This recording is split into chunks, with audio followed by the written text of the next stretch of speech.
Napoléon Bonaparte marchait vers le destin avec la détermination froide de celui qui croit en la force de sa propre étoile. Et au moment où l'armée de la République franchissait les cols encore enneigés des Alpes pour descendre vers la plaine piémontaise, personne parmi les soldats n'aurait pu deviner que cette campagne deviendrait l'un des récits fondateurs de la légende napoléonienne, car la future victoire de la bataille de Marengo n'était pas écrite d'avance et ne se présentait même pas encore comme une promesse, mais comme un mince fil d'espoir dans un contexte stratégique fragile où les armées autrichiennes, fortes de dizaines de milliers d'hommes, semblaient-on prêtes à écraser les positions françaises en Italie. Cependant, Napoléon, animé par son ambition, son intuition et son génie de manœuvre, savait que la surprise serait son arme principale. Et c'est pourquoi il avait décidé de traverser les montagnes avec une audace que beaucoup considéraient imprudente, mais qui, dans son esprit, représentait la seule manière de reprendre l'initiative perdue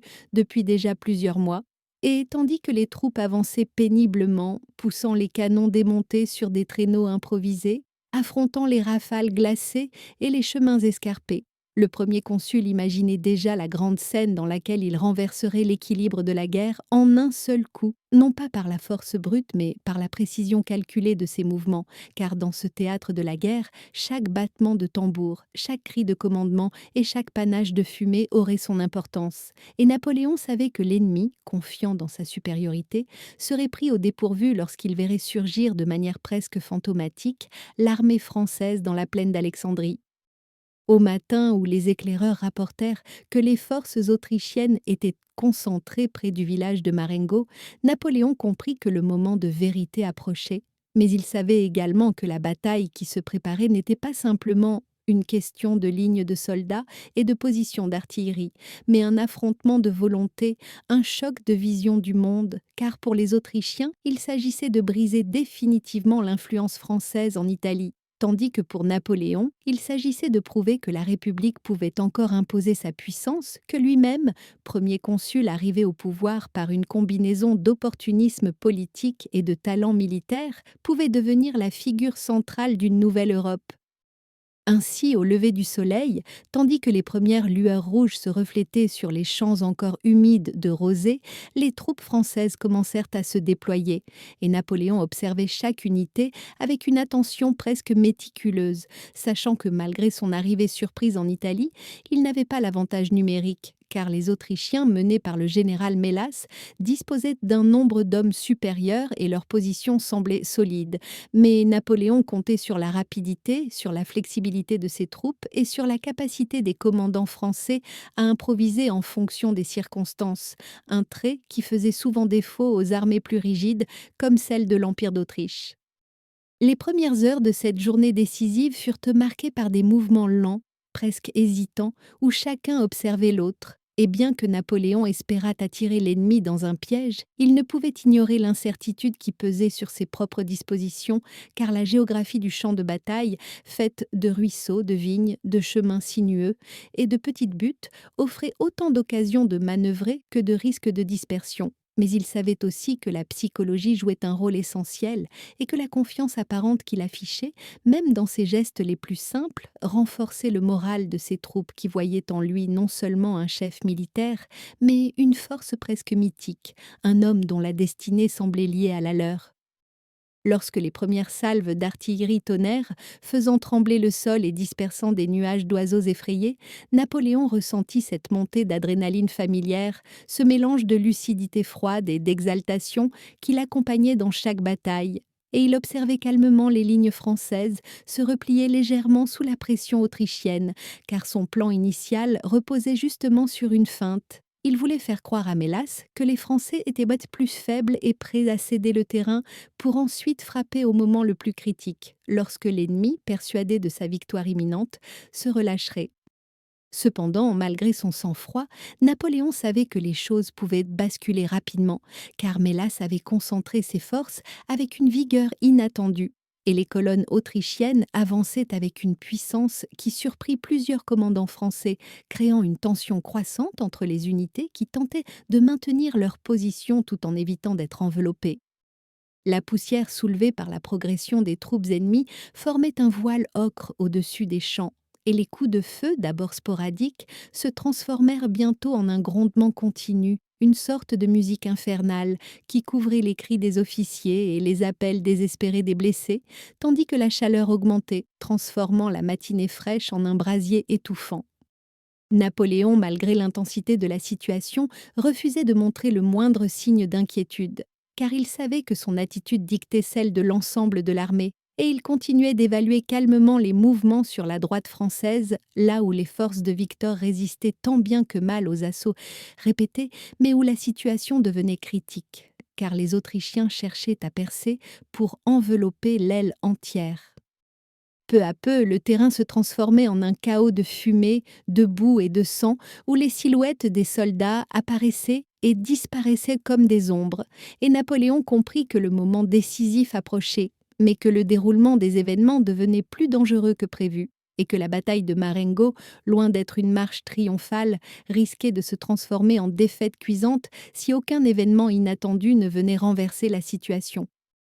Pourtant, malgré ce début défavorable, la conviction intime de Napoléon restait intacte, comme si une voix intérieure lui murmurait que la victoire ne lui échapperait pas. Et c'est avec cette confiance presque irrationnelle qu'il continua de diriger ses forces, ignorant la fatigue, ignorant les rapports alarmants, ignorant même la possibilité que son plan initial ne fonctionne pas, car il croyait profondément que la bataille n'avait pas encore révélé son véritable visage. Alors que les combats s'intensifiaient et que les régiments français ployaient sous la pression incessante des colonnes autrichiennes, Napoléon observait avec une attention farouche le déroulement de la bataille, car il savait que malgré les revers apparents, la journée n'était pas perdue, mais il devait conserver une vision d'ensemble, anticiper chaque mouvement adverse et exploiter la moindre hésitation ennemie, et c'est dans ce tumulte de fumée, de poussière et de cris qu'il décida d'envoyer de nouveaux ordres pour stabiliser la ligne, même si cela signifiait disperser davantage ses forces afin de gagner le temps nécessaire à l'arrivée éventuelle des unités sur lesquelles il fondait tous ses espoirs, car le soleil montait haut dans le ciel et avec lui augmentait la chaleur et la fatigue qui pesaient sur les hommes, rendant chaque geste plus difficile, chaque charge plus éprouvante, chaque recul plus dangereux. Sur la gauche, les troupes de Lannes, toujours fidèles à leur réputation de courage indomptable, tentaient de résister aux attaques répétées de l'infanterie autrichienne, mais même ces soldats aguerris, qui avaient déjà survécu à tant de batailles, commençaient à fléchir, et le sol autour d'eux était jonché de corps, de débris et de fusils abandonnés, tandis que les officiers s'efforçaient de maintenir la cohésion dans cette marée humaine où la confusion menaçait de tout emporter. Au centre, les tirailleurs français se repliaient en bon ordre, mais leur mouvement donnait l'impression que toute la ligne faiblissait. Et sur la droite, la situation devenait désespérée car les troupes du général Victor, déjà éprouvées, étaient repoussées par les bataillons autrichiens qui avançaient avec une détermination implacable, convaincus que la victoire leur appartenait presque, et Mélas, depuis son poste d'observation, voyait avec satisfaction l'ennemi plier et reculer, ce qui renforçait sa certitude que la journée tournerait à son avantage. Napoléon, voyant l'ensemble du dispositif français vaciller, savait que le moment n'était plus à la prudence mais à l'audace, et il ordonna un redéploiement risqué, presque désespéré, dans l'espoir de ralentir suffisamment la progression autrichienne pour permettre à la seconde phase de son plan de se mettre en place, car il refusait de croire que le destin le trahirait, et il croyait fermement qu'une force nouvelle, une force inattendue, viendrait renverser le cours de la bataille. Cependant, au fur et à mesure que les heures passaient, la situation empirait. Les Autrichiens, croyant déjà voir la victoire se dessiner, redoublèrent d'efforts, frappant avec férocité les dernières positions françaises, et les soldats républicains, harassés, affamés et couverts de sueur et de poussière, commençaient à perdre espoir, car ils avaient l'impression de combattre un ennemi inépuisable, un ennemi qui, malgré ses propres pertes, avançait sans cesse, telle une vague irrésistible prête à engloutir tout ce qui se trouvait sur son passage.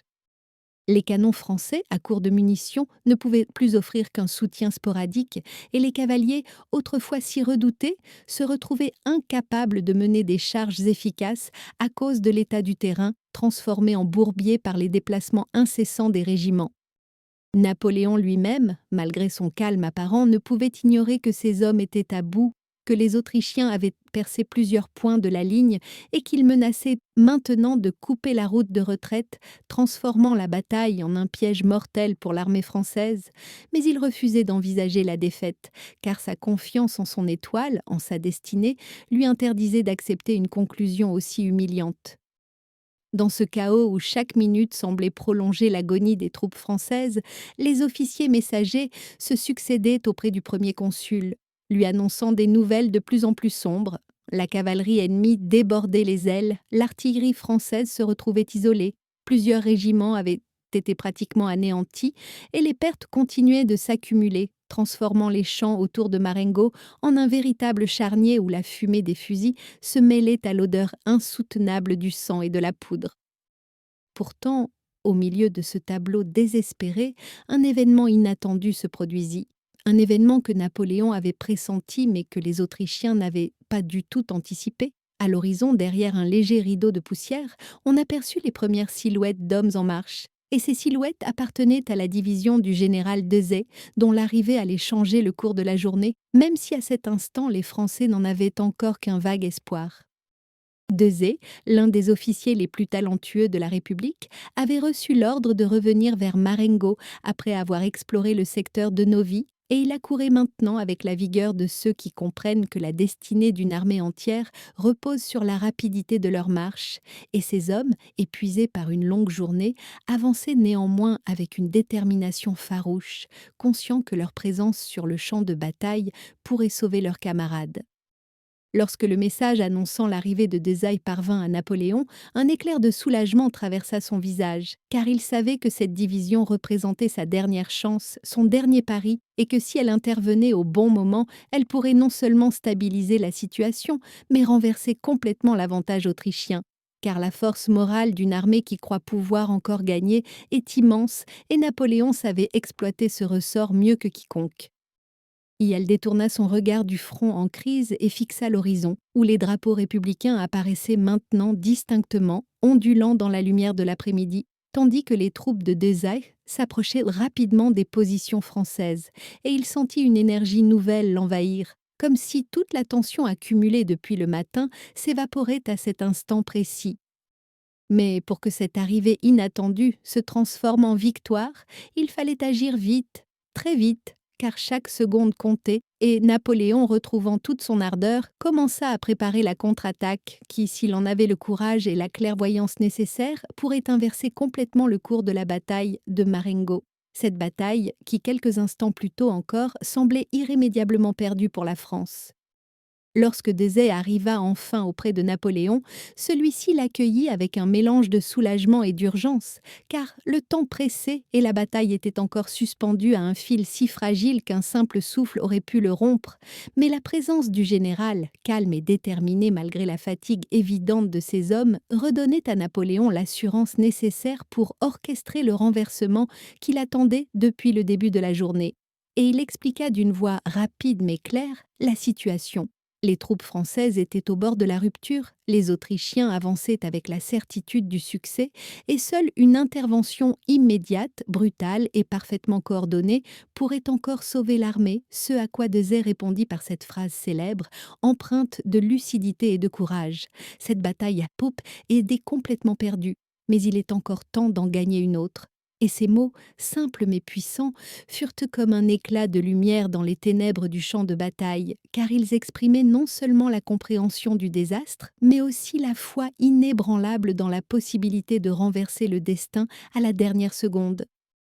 Napoléon sentit alors que le moment tant attendu était arrivé, et il ordonna à Dezay de préparer immédiatement ses troupes à une attaque frontale, tandis que lui-même réorganisait les unités encore capables de combattre, rassemblant les rescapés dispersés, reformant les lignes brisées et donnant à chacun l'impression que la bataille reprenait un sens, que la défaite n'était pas inévitable, que la France pouvait encore sortir victorieuse de cette journée meurtrie par la fumée et le sang.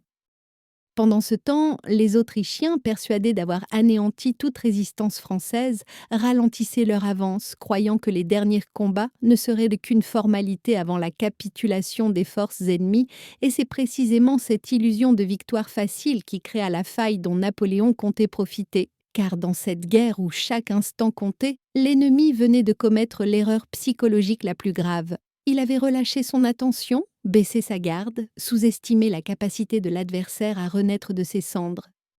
Lorsque la division de Desaigues se mit en mouvement, un silence presque solennel précéda l'attaque, un silence étrange au milieu des cris et des détonations, comme si le destin retenait son souffle. Et puis soudain, un cri immense s'éleva des rangs français, un cri qui mêlait la douleur, la fatigue, la colère et l'espoir, un cri qui résonna sur tout le champ de bataille et surprit complètement les troupes autrichiennes, incapables de comprendre comment un ennemi qu'elles pensaient écraser pouvait encore trouver la force de contre-attaquer avec autant de vigueur.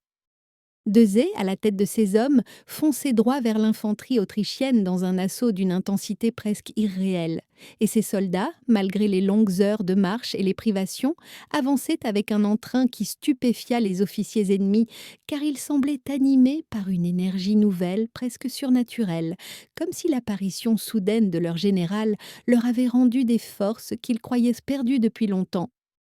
Napoléon, de son côté, ordonna à Kellermann de lancer sa cavalerie dans une manœuvre décisive qui, si elle réussissait, permettrait non seulement de briser l'élan autrichien, mais de l'envelopper totalement, transformant l'offensive française en un piège mortel pour les unités adverses qui s'étaient avancées trop loin, sans assurer leur flanc, et Kellermann, dont l'audace était légendaire, ne se fit pas prier. Il rassembla ses escadrons, prononça quelques mots brefs mais ardents à ses cavaliers et se lança au galop, sabre levé, dans une charge qui allait marquer l'histoire militaire.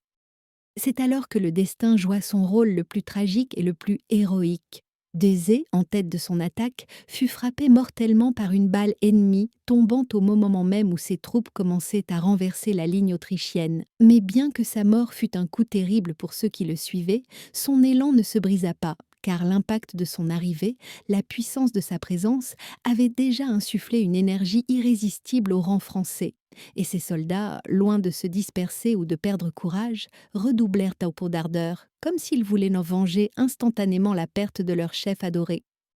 Napoléon, lorsqu'il apprit la nouvelle, ressentit une douleur intense car il estimait profondément Desaix, mais il n'eut pas le temps de s'abandonner au chagrin car toute son attention devait rester tournée vers la bataille qui basculait enfin en faveur de la France et il comprit que le sacrifice de Desaix venait de sceller la victoire. La ligne autrichienne, surprise, désorganisée et incapable de résister à la combinaison de l'attaque frontale et de la charge de cavalerie, commençait à fléchir, puis à reculer, puis à se briser complètement, transformant l'offensive triomphante du matin en une déroute totale.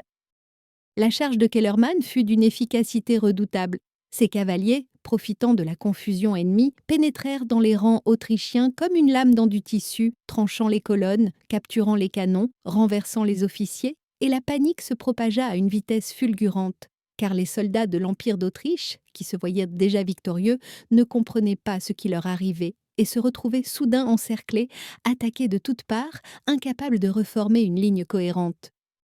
Les cris de triomphe des Français se mêlaient aux hurlements de peur des Autrichiens, et le champ de bataille se transforma en un tourbillon chaotique où seule la discipline et la volonté déterminaient le sort des hommes, et Napoléon, voyant la victoire se dessiner clairement, ordonna d'intensifier la pression, sachant qu'un ennemi en déroute devait être poursuivi sans relâche pour empêcher tout regroupement.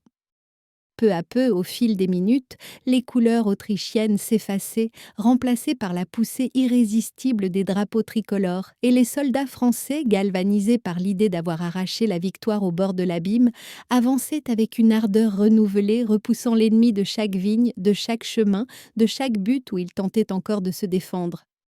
Melas lui-même, blessé et épuisé, dut quitter le champ de bataille, laissant ses subordonnés tenter de sauver ce qui pouvait l'être encore, mais rien n'y faisait. La journée leur échappait irrémédiablement, et l'immense machine autrichienne, qui semblait si puissante le matin, se disloquait maintenant sous les coups répétés de l'armée française ressuscitée par la volonté de deux hommes, Napoléon et Desaix.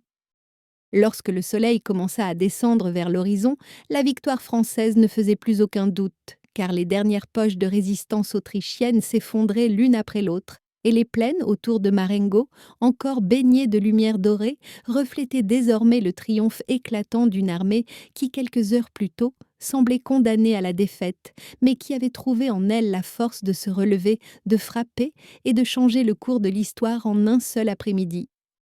Lorsque les dernières lueurs du jour s'étirèrent sur les plaines de Marengo, éclairant d'un rouge mélancolique les champs dévastés, Napoléon contemplait le spectacle de cette victoire inespérée, une victoire arrachée presque au bord du gouffre et dont chaque instant avait pesé comme une éternité dans l'esprit des hommes qui l'avaient eu vécu, car la bataille avait été l'une des plus éprouvantes, des plus incertaines, des plus intenses de toute sa carrière, et pourtant elle s'était transformée en triomphe éclatant. Un triomphe dû autant à la vigueur des soldats qu'à la détermination du commandement, un triomphe qui marqua un tournant définitif dans la campagne d'Italie et consolida l'ascension du premier consul vers la légende.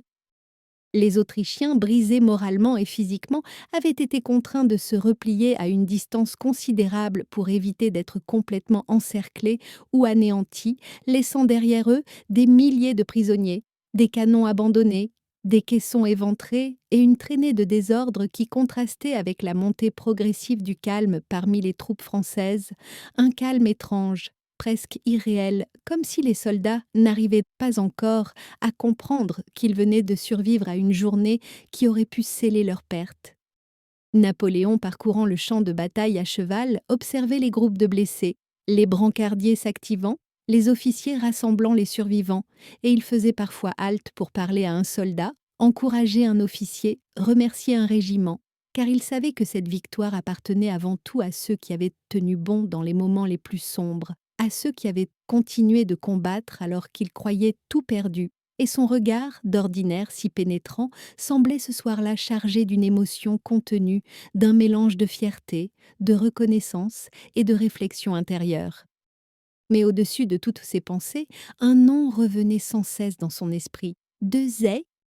La nouvelle de la mort du général, tombée au moment précis où la victoire commençait à poindre, avait frappé Napoléon en plein cœur, et même si la bataille l'avait empêché plus tôt d'exprimer sa peine, le silence du soir lui offrait maintenant l'espace pour ressentir pleinement l'ampleur de la perte. Car Desaix n'était pas seulement un officier talentueux, il était aussi un ami fidèle, un compagnon de longue date, un homme dont la loyauté, la simplicité et la générosité inspiraient de l'admiration de tous. Napoléon, en passant près de l'endroit où le corps de Desaix avait été transporté, mit pied à terre et resta immobile un long moment, silencieux, méditatif, comme s'il voulait retenir en lui quelque chose de l'âme de celui qui venait de tomber pour assurer sa gloire, et les officiers autour de lui, respectant la gravité de l'instant, n'osaient prononcer une parole, car ils comprenaient que la victoire la plus éclatante avait un goût amer lorsqu'elle était payée par la disparition d'un homme aussi précieux. Le soir venu, les bivouacs s'installèrent peu à peu sur les hauteurs et dans les plaines, et les soldats, malgré la fatigue écrasante, se mirent à raconter la bataille, chacun ajoutant sa vision, ses émotions, ses peurs, ses éclats de courage, et ces récits spontanés, portés par le soulagement de ceux qui avaient échappé à la mort, se mêlaient à la brise légère qui soufflait sur la campagne piémontaise. Comme si la terre elle-même voulait conserver la mémoire de cette journée incroyable où la République avait failli perdre tout ce qu'elle avait conquis avant de renaître avec une puissance redoublée. Les officiers rédigèrent les premiers rapports, notant avec précision les heures des attaques, les mouvements des troupes, les pertes subies, les exploits accomplis, et ces documents, destinés à justifier la stratégie, à éclairer les décisions, à honorer les morts, à expliquer les miracles, devinrent plus tard des pièces maîtresses de l'historiographie napoléonienne. Mais ce soir-là, il n'était que des tentatives humaines pour mettre des mots sur une réalité trop vaste, trop brutale, trop bouleversante pour être réduite à quelques lignes. Napoléon, quant à lui, s'isola un moment dans sa tente, non pas pour fuir les regards, mais pour réfléchir aux conséquences de cette victoire. Il savait qu'en triomphant à Marengo, il venait non seulement de sauver la position française en Italie, mais aussi de consolider son pouvoir politique à Paris, car la République, encore fragile et divisée, avait besoin de succès pour maintenir l'unité nationale. Et Marengo deviendrait bientôt un symbole, un mythe, un récit fondateur qui renforcerait son autorité et sa légitimité aux yeux du peuple comme de l'armée. Il pensa également aux Autrichiens, à leurs erreurs, à la manière dont leur certitude de la victoire avait précipité leur chute, et il comprit que dans la guerre, comme dans la politique, les illusions étaient en souvent plus dangereuses que les ennemis visibles, car elles faisaient oublier la vigilance et ouvraient la voie aux renversements les plus spectaculaires. À l'extérieur, le camp français s'animait d'un mélange de joie discrète, de soulagement palpable et de recueillement, car chaque régiment comptait ses morts, ses blessés, ses disparus, et même si la victoire était totale, elle avait un prix immense, un prix que les soldats n'oubliaient jamais, car chaque drapeau capturé, chaque canon pris à l'ennemi, chaque cri de triomphe était accompagné du souvenir d'un camarade tombé, et ce contraste entre l'exaltation et la tristesse donnait à la nuit de Marengo une atmosphère unique, presque sacrée. Peu avant minuit, Napoléon ordonna de rédiger le message qu'il enverrait à Paris pour annoncer la victoire, et ce texte, réfléchi, mesuré, précis, devait non seulement relater les faits, mais aussi transmettre la grandeur de l'événement, car il savait que les mots, bien choisis, pouvaient façonner la mémoire collective et transformer une bataille en légende. Et Marengo, avec son basculement soudain, sa tension dramatique, ses héros, ses sacrifices, était appelé à devenir l'un des récits les plus puissants de l'épopée française. Au petit matin, tandis que la lumière douce éclairait les collines et révélait les traces encore visibles des combats, les premiers mouvements de troupes commencèrent. Les patrouilles se répandirent pour sécuriser la zone, les blessés furent transportés vers les hôpitaux de campagne, les unités se reformèrent et les officiers autrichiens capturés furent conduits devant le commandement français pour négocier les conditions d'un armistice, car la défaite qu'ils venaient de subir affaiblissait considérablement leur position stratégique et politique. Napoléon, avec son pragmatisme habituel, exigea des termes avantageux, profitant de la confusion et du découragement de l'ennemi pour obtenir des concessions rapides. Et cette capacité à transformer immédiatement un succès militaire en avantage diplomatique démontrait une fois de plus l'étendue de son génie, un génie qui ne se limitait pas au champ de bataille, mais embrassait l'art plus vaste de la domination politique.